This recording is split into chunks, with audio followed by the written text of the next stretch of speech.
টানা বৃষ্টির জেরে তিস্তা নদীর জলস্তর হঠাৎ বেড়ে যাওয়ায় সোমবার সকাল থেকে তিস্তা বাজার দার্জিলিং সড়কে যান চলাচল সাময়িকভাবে বন্ধ করে দিয়েছে প্রশাসন। তিস্তা বাজার সংলগ্ন এলাকায় নদীর জল সড়কের ওপর উঠে আসায় নিরাপত্তার স্বার্থে এই সিদ্ধান্ত নেওয়া হয়েছে। জানা গেছে, সোমবার সকাল প্রায় 7:30 নাগাদ এই রাস্তায় যানবাহন চলাচল বন্ধ রয়েছে।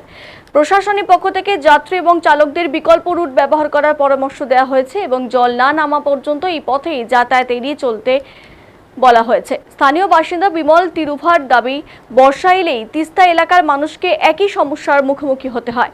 তার অভিযোগ, সংশ্লিষ্ট ঠিকাদারদের আরও মানসম্মত নির্মাণ কাজে উদ্যোগ নেওয়া উচিত, যাতে ভবিষ্যতে এমনটা পরিস্থিতির পুনরাবৃত্তি না ঘটে। প্রশাসনের তরফে জানানো হয়েছে, তিস্তা নদীর জলস্তর কমেই পরিস্থিতি স্বাভাবিক হলে পুনরায় যান চলাচল শুরু করা হবে।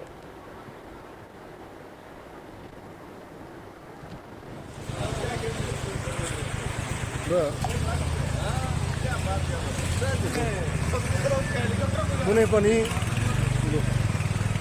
एनएचपिसी क्षेत्रको ठेकेदारहरू हुनुहुन्छ, तपाईँ टेन्डरहरू लिनुहुन्छ, त्यो टिस्टाको दृश्यलाई हेरेर सोचेर सम्झेर ठेका लिनुहोस् तपाईँहरूले।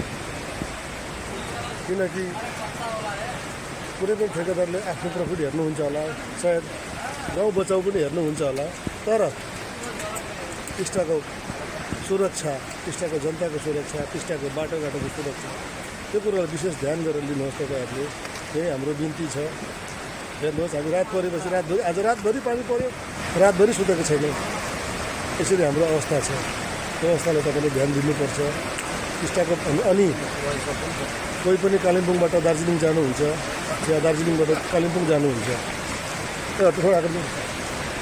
कोही पनि यो बाटोमा अहिले नआइदिने म विमल तिरुवाबाट, टिस्टाबाट यो तपाईँहरूलाई जानकारी गराउँदैछु। सम्पूर्णलाई भानु जयन्तीको हार्दिक शुभकामना दिँदै आज 13 जुलाई 2026 को दिन है